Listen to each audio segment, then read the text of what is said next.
구약과 신약에서 종말에 관한, 묵시에 관한 책이 두 가지가 있는데, 하나는 구약의 다니엘서입니다. 또한 신약 성경에는 요한계시록입니다. 다니엘과 요한계시록은 그 성격이 좀 비슷하다고 말할 수 있습니다. 지금 신천지와 많은 이단들이 요한계시록을 가지고 장난을 치고 있습니다.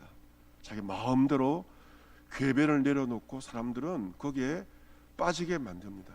성경을 잘못 해석하여서 사람들을 악으로 끌고 가고 있는데, 여러분, 성경은 그렇게 함부로 해석하는 것이 아닙니다. 이 다니엘서와 요한계시록은 이 모든 이 성경은 역사에 근거합니다.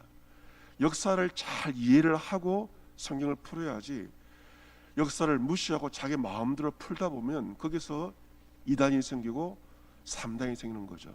성경은 역사에 근거하고 있다.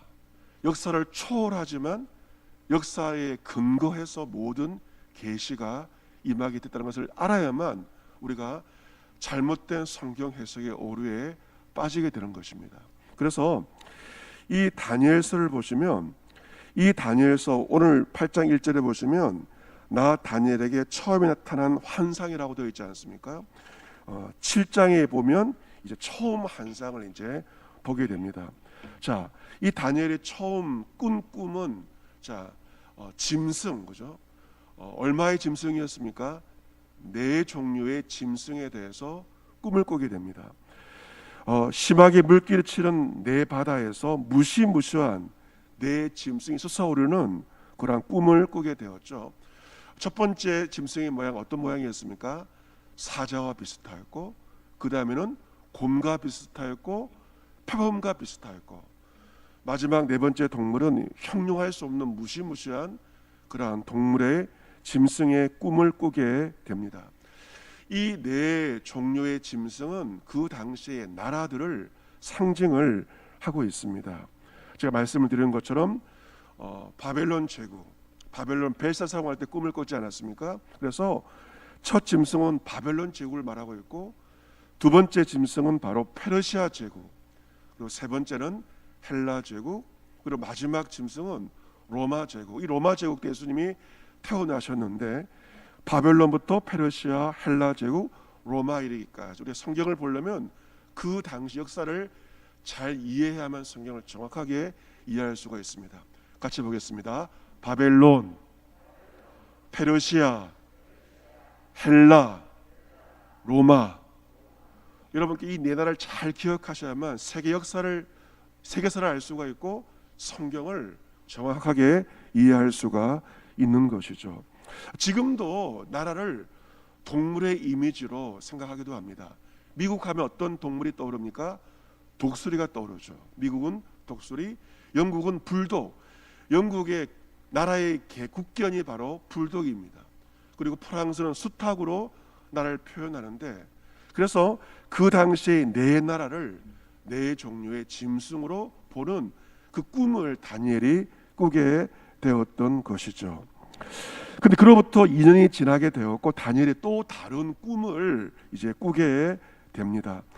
이 두 번째 꿈 역시 미래의 제국의 흥망성쇠에 대한 환상과 꿈을 꾸게 됩니다. 오늘 말씀 보시면 두 종류의 짐승이 등장하고 있습니다. 하나는 뿔이 둘인 순양이 등장합니다. 그리고 뿔이 하나인 순염소가 등장해서 사투를 벌이는 것을 보게 됩니다. 같이 볼까요? 뿔이 둘인 순양. 순양의 뿔이 몇 개라고요? 2개이다. 그리고 같이 보겠습니다. 뿔이 하나인 순염소. 순염소의 뿔이 몇 개라고요? 하나이다. 그러니까 순양에는 뿔이 몇 개이고 2개이고, 순염소는 뿔이 하나이다. 이걸 정확히 알아야만 이 성경을 바르게 해석을 할 수가 있습니다. 이 다니엘이 두 번째 꾼 꿈은 먼저 강가에 두 뿔을 가진 순양이 서 있는 것을 보게 되었습니다. 그런데 그 순양인데 당할 짐승이 없습니다. 여러분, 양은 약하잖아요. 그런데 순양을 당할 짐승이 없고, 그 손에 구할 자가 없는 굉장히 스트롱한 강한 순양을 보게 됩니다. 이 두 뿔을 가진 순양은 어떤 나라를 가리키는가? 바로 바벨론을 멸망시킨 메대와 바사 제국, 페르시아 제국을 가리키기 때문에 두 뿔이라고 꿈을 꾼 것입니다. 페르시아의 고레스 왕은 메대와 바사 제국을 통일한 왕이었고, 그래서 메대를 흡수를 해서 페르시아 제국을 건설을 하였습니다.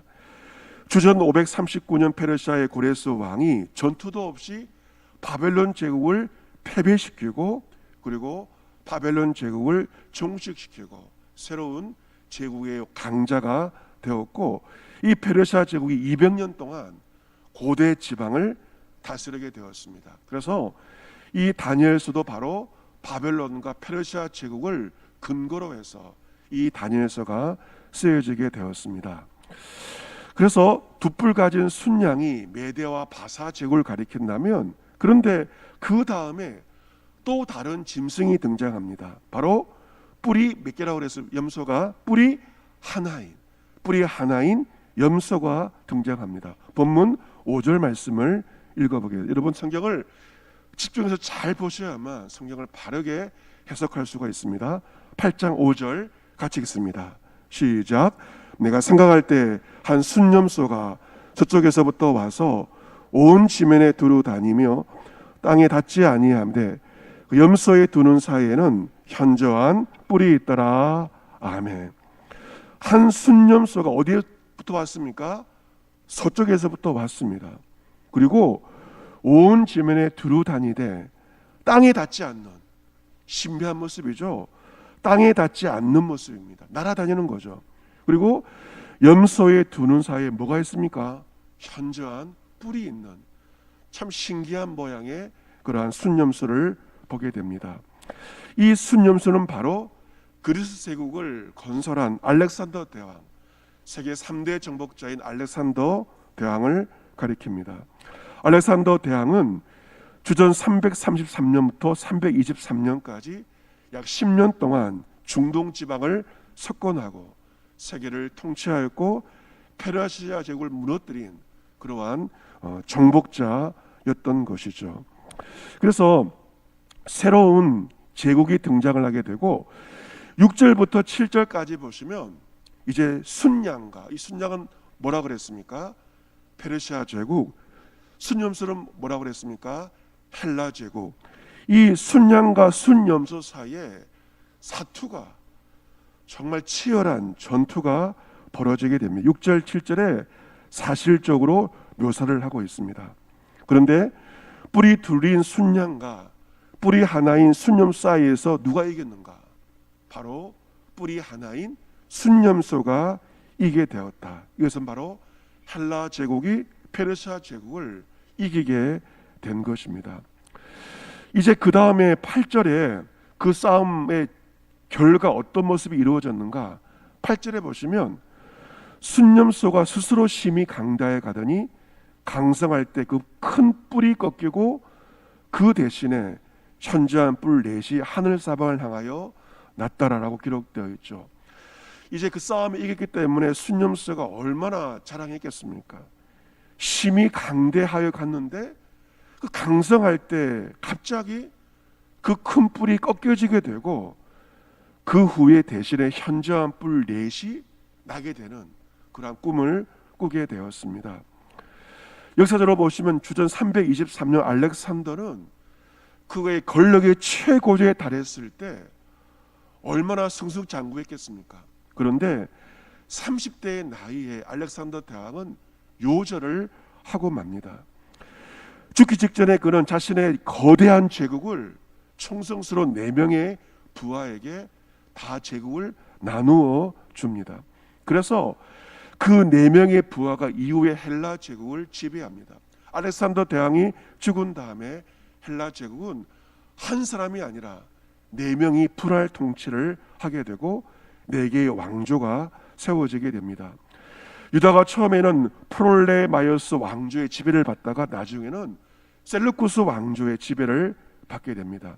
그래서 250년 동안 유다와 그리고 온 세계는 헬라 제국의 지배를 받게 되고 시작 성경도 헬라어로 쓰여지게 된 것입니다.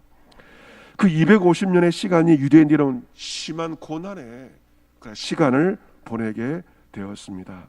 그런데 이제 다니엘의 새로운 꿈을 꾸게 됩니다. 그것은 정말 무서운 꿈이죠. 9절 말씀을 우리 같이 한번 보겠습니다. 9절 말씀 9절부터 10절, 11, 12절까지 한번 읽어보겠습니다. 시작. 그중 한 뿔에서 또 작은 뿔 하나가 나서 남쪽과 동쪽과 또 영화로운 땅을 향하여 심히 커지더니 그것이 하늘 군대에 미칠 만큼 커져서 그 군대와 별들 중에 몇을 땅에 떨어뜨리고 그것들을 짓밟고 또 스스로 높아져서 군대의 주제를 대적하며 그에게 매일 드리는 제사를 없애버렸고 그의 성소를 헐었으며 그의 악으로 말미암아 백성이 매일 드리는 제사가 넘긴 바 되었고 그것이 또 진리를 땅에 던지며 자의로 행하여 형통하였더라. 아멘. 자, 이제 또 어떤 뿔이 나옵니까? 또 작은 뿔. 9절에 보시면 작은 뿔에 주목을 하셔야 됩니다. 이 작은 뿔이라는 것은 헬라 제국의 통치자였던 안티오코스 에피파네스 4세 황제를 가리키고 있습니다. 이 사람이 주전 175년부터 163년, 예수님 태어나시기 175년부터 163년까지 유다 나라를 다스린 악명 높은 왕이 바로 안티오코스 에피파네스 4세입니다. 9절 말씀 보시면 이 작은 뿔 하나가 나서 남쪽과 동쪽과 또 영화로운 땅이 바로 유대 땅을 가리킵니다. 그 땅을 향해 심히 커지게 되었던 것입니다. 그런데 11절에 보시면 그 스스로 높아져서 군대의 주제를 대적하며 그에게 매일 드리는 제사를 없애버렸고 그의 성소를 헐었다라고 기록되어 있죠. 안티오코스 에피파네스 4세 황제는 스스로 높아져서 만유의 주제이신 하나님을 대적했습니다. 신성을 모독하였습니다. 그리고 예루살렘 성전에서 매일 드리는 제사 예배를 없애버렸습니다. 하나님의 성소를 더럽혀 버린 사람이 바로 이 안티오코스 에피파네스 4세의 황제입니다. 12절 말씀 보시면 그의 악으로 말미암아 백성이 매일 드리는 제사가 넘긴 바 되었고 그것이 또 진리를 땅에 던지며 자의로 행하여 형통하였더라. 그 악행에 대해서 다니엘에게 꿈을 보여준 것입니다. 이 모든 것, 하나님을 대적하고 하나님의 백성들을 힘들게 하며 그리고 진리를 땅에 던지는 것이 바로 사탄의 특징인 것이죠. 사탄이 그 왕을 통해서 자신의 일을 행한 것입니다. 하나님을 거역하고 진리를 거스르는 일들을 사탄은 지금도 이 땅 가운데 권력자를 통해서 자행하고 있는 것입니다. 유다 백성들이 참으로 그 시간들이 엄청난 고난의 시간들이라는 것이죠. 그런데 13절에서 다니엘이 거룩한 음성을 듣습니다. 어떤 음성일까요? 그것은 바로 성소와 백성이 내준바되며 짓밟힐 일이 어느 때까지 이룰까 하는 음성을 듣습니다. 성소가 짓밟혀지고 하나님의 백성들이 짓밟힘을 당하는 이 일이 어느 때까지 이룰까 하는 탄식하는 음성을 듣게 됩니다. 그런데 그 답을 또한 듣습니다. 14절 말씀 보시면 그가 내게 이르되 2300주야까지니 그때 성소가 정결하게 되리라 하였느니라. 2300주야, 2300일은 6년 반 정도의 시간, 굉장히 오랜 시간 동안 성소가 짓밟힘을 당하고 하나님의 백성들이 고난을 당하게 된다는 것입니다. 하지만 그 시간이 오래 보이지만 그 고난의 시간에 끝이 있다. 바로 2300일만 지나면 고난이 끝이 날 것이란 하늘의 음성을 듣게 되고 더럽혀진 성전이 다시금 정결하게 될 것이다. 그때 성소가 정결하게 될 것이다. 하늘의 음성을 다니엘이 듣게 됩니다. 사랑하는 성도 여러분, 역사 가운데 성소 거룩한 곳이, 거룩한 하나님의 백성들이 악에 의해서 짓밟힘을 당하는 그러한 고난의 시간이 다니엘 그 시대 가운데도 있었고 우리 시대 가운데 있다는 것입니다. 지금 하나님을 증오하고 하나님을 대적하며 하나님의 백성 그리스도인들을 공격하고 진리를 거스르는 이 거짓이 여전히 우리 가운데도 있는 것을 보게 됩니다. 여러분께서 그 실체가 보이지 않는다면 인터넷에 교회와 관련된 댓글을 보면 얼마나 하나님을 대적하고 교회를 대적하고 진리를 거스르는 사람들이 얼마나 많이 있는지를 인터넷 댓글을 통해 여전히 여실히 확인을 할 수가 있습니다. 코로나의 현실 가운데 교회와 성도들을 공격을 하는 그러한 세력들도 지금도 있는 것이죠. 하지만 교회와 성도 짓밟히는 때가 끝나게 되고 그 다음에 거룩한 성소가 정결하게 될 때가 반드시 있다는 것입니다. 세상에서 짓밟힌 교회와 성도들을 우리 주님께서 친히 정결하게 하십니다. 여러분 역시 끝이 보이지 않는 고난 가운데, 이 고난이 언제 끝날까라는 답답함 가운데 나오지 않으셨습니까? 여러분, 오늘 말씀은 그 고난의 분량이 있고 고난이 끝이 날 그때가 있음을 분명하게 말씀하고 있습니다. 그 고난의 분량이 끝이 나게 되면 하나님께서는 교회와 성도 한 사람 한 사람을 새롭게 하시고 또한 정결케 하실 것입니다. 고난은 우리에게 동굴이 아닙니다. 동굴은 출구가 보이지 않아요. 터널은 아무리 길어도 터널은 출구가 있는 것처럼 고난의 끝, 그 고난의 끝에서 빛이 임하는 것처럼 새로운 소망이 우리를 기다리고 있습니다. 끝이 없어 지루해 보이는 코로나 재앙도 언젠가는 그 끝이 우리에게 보이게 될 것입니다. 고난의 세상 가운데 오늘 한날도 우리는 살아갈 수밖에 없습니다. 하지만 고난의 끝이 있음을 기억하고 이 모든 고난과 이 모든 것들을 주관하시며 마침내 우리를 정결케 하시며 우리를 새롭게 하실 주 하나님께 소망을 두고 고난 가운데 소망을 잃지 않고 오늘 한날을 살아갈 수 있는 저와 여러분과 우리 교회가 될 수 있기를 우리 소망 되신 주 예수 그리스도의 이름으로 축복합니다. 아멘. 광고 말씀드리겠습니다. 오늘이 다니엘서 강의 21번째 시간입니다. 30번이 목표인데요. 밑에 가보시면 추석부가 있을 겁니다. 여러분 이름을 적으시고 이름 옆에다가 내가 지금까지 새벽기도 나오면서 40일 가운데 빠진 횟수를 적으십시오. 저 같은 경우는 정현곤하고 가로 열고 한 번도 안 빠졌으니까 0을 쓰면 됩니다. 이름 옆에다가 빠진 횟수, 나온 횟수 말고 빠진 횟수를 적으시면 되겠고 30번에서 이제 10%가 이제 3번이니까 3번까지 이제 봐드리겠습니다. 그래서 3번 이내로 이제 빠지신 분들은 이제 시상을 하려고 하기 때문에 여러분 이름 다음에 뭘 적는다고요? 빠진 횟수를 적으셔서 남은 이제 10번이 남아있는 9번이 남아있는데 여러분 3번 이내로 빠지셔서 모두가 좋은 유종의 미를 거둘 수 있도록 여러분께서 마지막까지 함께 참여해 주시기를 바랍니다. 또 오늘 감사한금 드린 손길이 있습니다. 우리 고경수 집사님, 에베네셀 하나님 감사합니다. 주여 주님만 의지합니다. 주님께 봉헌하였습니다. 기도하겠습니다.